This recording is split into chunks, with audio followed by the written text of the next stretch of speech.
पिछले 2-3 साल से कांग्रेस का आरोप हमारे ऊपर रहा है कि हम संविधान बदल देंगे।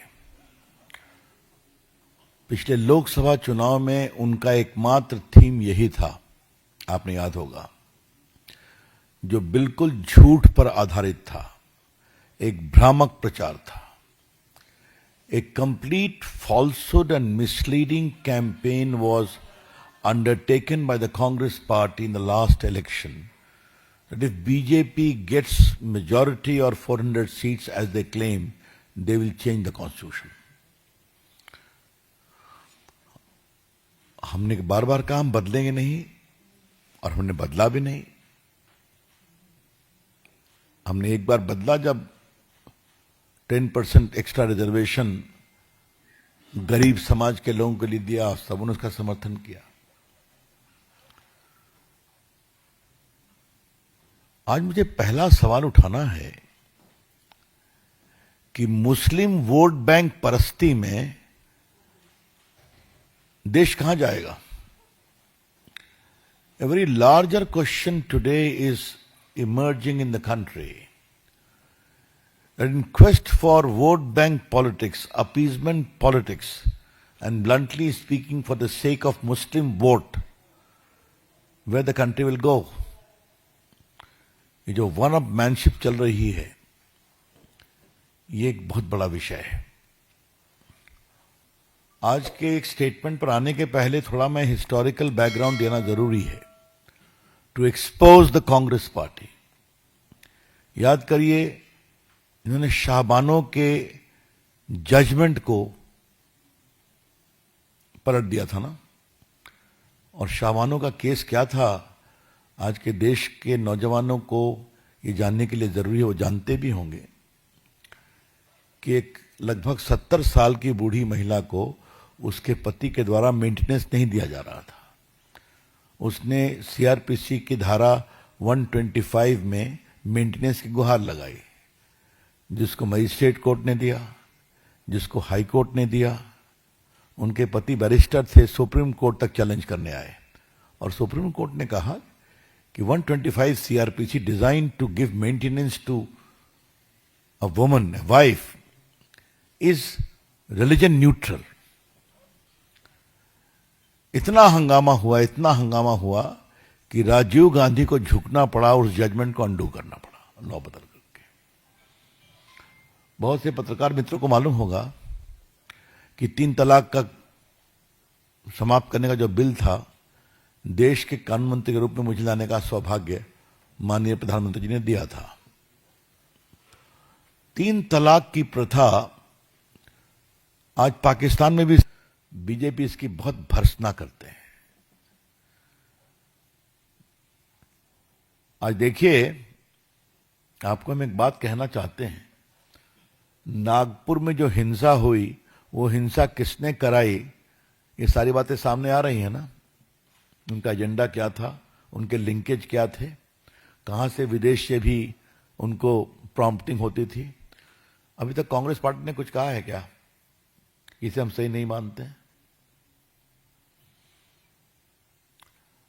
65 करोड़ लोग कुंभ में गए, क्या राहुल गांधी कुंभ में गए क्या? उनके बाकी नेता गए, कुछ गए, ये क्यों नहीं गए?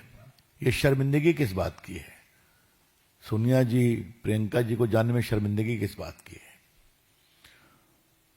पहले तो राहुल गांधी कभी कभार मंदिर में दिखाई पड़ते थे, अब वो भी बंद हो गया है। वोट का दबाव, वोट चाहिए। और ये मैं फिर आपसे कह रहा हूं, बार बार हारते हैं, सिकुड़ते जा रहे हैं। बिहार यूपी में साफ हो गए ना, यूपी में तो बाई इलेक्शन लड़ने की हिम्मत भी नहीं हो रही। बार बार हार रहे हैं, फिर भी वोट बैंक के लिए, मुस्लिम अपीजमेंट के लिए आप कहां तक जाएंगे? ये पिछले मैंने 40 साल का आज आपके सामने रिकॉर्ड रख दिया। क्यों? ये सारा हक एससी, एसटी और ओबीसी के अधिकार को छीनने की कवायद है। क्या इन पार्टियों ने कंजर्वेटिव मुस्लिम लीडरशिप को उनकी पॉलिटिक्स पर वीटो का अधिकार दे दिया है क्या? I am repeating my query in a very straight away manner. Do these parties, the Congress party, the Samajwadi's party, the leftist party, have given a veto to the Muslim radical clergy to have a veto on their politics? ये देश के लिए बहुत गंभीर सवाल है. इसकी हम भर्त्सना करते हैं. ये ठीक नहीं है. इससे देश की एकता कमजोर होगी. और जो गरीब मुसलमान हैं उनके विकास का प्रयास किया जाना चाहिए. आप देख रहे हैं कि मोदी जी की सरकार सबका साथ, सबका विकास, सबका प्रयास में क्या मुसलमान गांव में सड़कें नहीं पहुंच रही हैं क्या? वहां बिजली नहीं पहुंच रही है क्या? सब जगह जा रही है. वोट दे या न दे. तो ये हम बहुत भर्त्सना करते हैं. Mister Rahul Gandhi, will you speak up? Rahul Gandhi ji, आप क्या मिस्टर अपने जो उप मुख्यमंत्री हैं डी शिव कुमार, उनकी टिप्पणी पर आप कोई टिप्पणी करेंगे क्या? आप देश को क्लैरिफाई करेंगे कि कांग्रेस पार्टी संविधान को नहीं बदलेगी अपीजमेंट के लिए? बीजेपी की ओर से हम स्पष्ट पूछना चाहते हैं. राहुल गांधी, कांग्रेस के अध्यक्ष, सोनिया जी, आप देश को बताएं कि जब रिलीजन बेस्ड रिजर्वेशन परमिसिबल नहीं है तो इसके लिए आप संविधान को नहीं बदलेंगे. ये देश जानना चाहता है. क्योंकि डीके शिव कुमार एक शुरुआत है. कांग्रेस पार्टी का हिडन एजेंडा है कि संविधान को बदलेंगे वोट के लिए. और जो बजट आया है कर्नाटका में, उसका तो डिटेल्स आपके सामने चर्चा हुई है. क्या क्या उसमें फैसिलिटी दी गई है.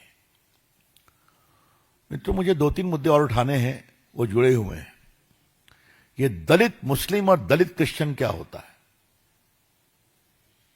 बार बार कर्नाटका में इसकी चर्चा होती है. ये रंगनाथ मिश्रा कमीशन मनमोहन सिंह की सरकार ने बिठाया था. उसने कहा था उनको आरक्षण दो. सच्चर कमेटी ने कहा था मुस्लिम, तो उस पर हमारे श्रीमान मनमोहन सिंह बोले Muslim the first right over the national resources.